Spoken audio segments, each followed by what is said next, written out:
government coffers. So if you take out GMPC share, then you have the ABFE where we are supposed to be funded from and all that. Government got the money. The money went to government. So what's the reason why then your bit doesn't come to you, so you're able to do your work efficiently and effectively? Well, we can only speculate. Speculate. When I say speculation, I will talk about the 2024.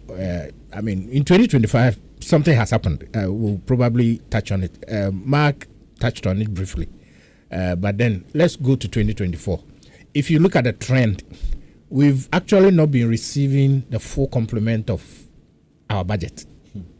So you budget for 16 million and then you are giving maybe 12 million. You budget for 9 million and you are giving 6 million. I mean, it's a trend and we got used to it. So you don't have to get used to it. Well, the thing is, some of these things are out of our control because of the nature of the funding infrastructure. Mark mentioned that if our funding was tied to the liftings, then the Ministry of Finance's hands will be tied. Because once you do the lifting, PIAC has a share, even if it's 0.1%. You do the lifting, you take out the 0.1%, you give it to PIAC, and it will be enshrined in law. But currently, it is at the discretion of the ministry. So the ministry says, yes, your funding is tied to ABFE, but then bring a budget. We send a budget of 10 million, and then the ministry looks at it and says, 10 million is too big. We are going to give you 8 million. And even the 8 million, they are supposed to give it to you quarterly, but it doesn't come. In almost all the times, what happens is there will always be arrears. So you enter a new year, and then you'll be waiting for the last quarter of the previous year's funding. So that has been the norm. We'll talk about our oil revenues and whether, in terms of drilling or lifting, we are making more or it's dwindling.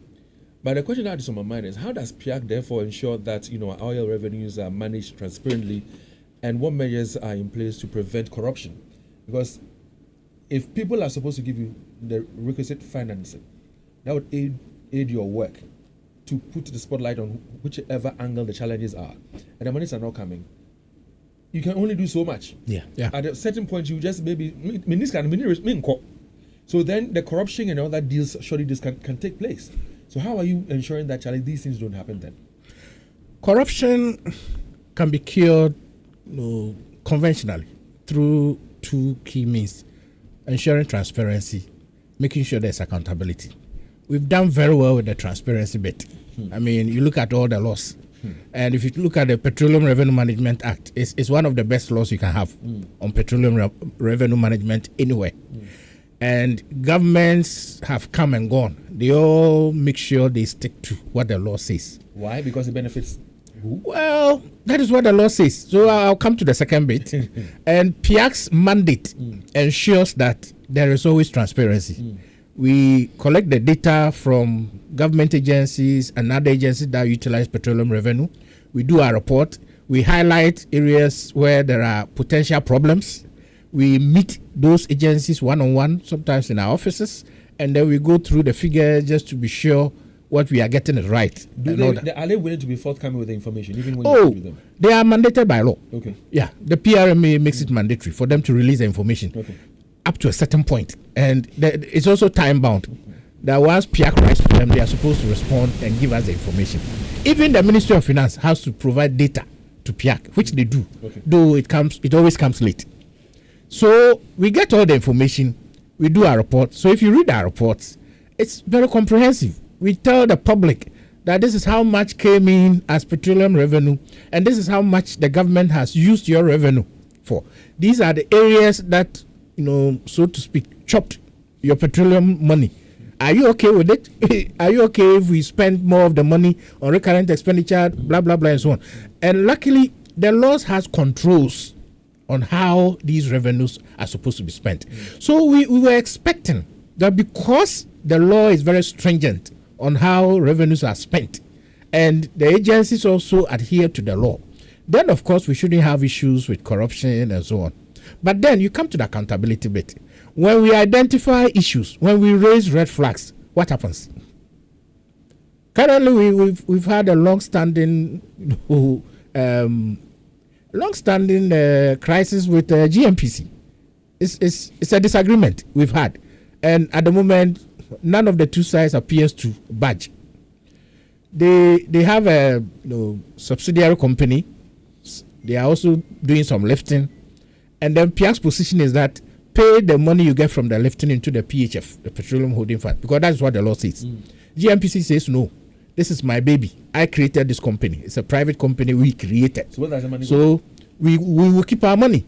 It will not come into the PHF. We will rather pay dividend to government. But that's not what the law says. Yes. Yeah. So why? So how do we fix this? Is it to say that we have to go to court, or what? There are many ways you can, but ultimately it has to go to court for some interpretation of the law. What are we waiting but for? But then, it also helps. Parliament, we send our reports to Parliament. I mean, more or less we report to Parliament. So when Parliament gets our report where we raise this red flag, Parliament is one body that can call GNPC to order. Tell them that, look, no, the law is specific. Pay the money into the PHF. Parliament can give that order, and they will have to obey. Have you gone to Parliament with this? Oh, we've sent the reports to Parliament. It's about 3 or so reports. Yeah, we've sent already. Dave, if I can just come in. Unfortunately, Parliament was unable to meet us on the 2023 annual report. Why? They were supposed to meet us last year. Why? No reason has been. But they scheduled a meeting, a day to the meeting, they cancelled the meeting. Yeah. What reason did they give for the cancellation of the meeting? They just didn't give any reason. specific. That we are rescheduling this meeting to another day that will communicate to you. As Rich is saying, PIAC reports directly to Parliament. Parliament has the authority to give an order. Let me give you one instance. When we raised the issue of GNPC sponsoring the Black Stars, yeah, I remember in Parliament there and then at that meeting, Parliament gave an order that GNPC stop. The following day, GNPC released a press statement that they've stopped sponsoring Black Stars. So that's how much power Parliament has over some of these things. Now, as Rich was saying, the PRMA is clear. He said that the direct or indirect participation of the state constitute revenue to the state. GNPC subsidiary is a state-owned entity. So that is an indirect participation of the state. And even the shares that GNPC bought from Anadaco, the shares were first offered to the state. In the state bid to either accept or even reject, GNPC took a loan from the Ministry of Finance. Are they authorized to do so?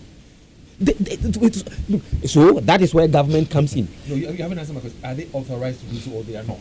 To do what they did. Yes. No, the state didn't refuse. So we are not. You can't go behind the state. Because the thing was offered to the state. I understand. The state did not refuse. So why do you go behind? Then went back to the same state, took a loan to go and acquire the shares. So what happens in that state?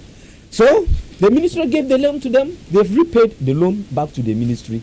Now they've transferred the shares from the more or less the JOHL, the Jubilee Oil Holding Limited, to GNPC Exploco. And the same thing is continuing. They don't make the payment into the Petroleum Holding Fund.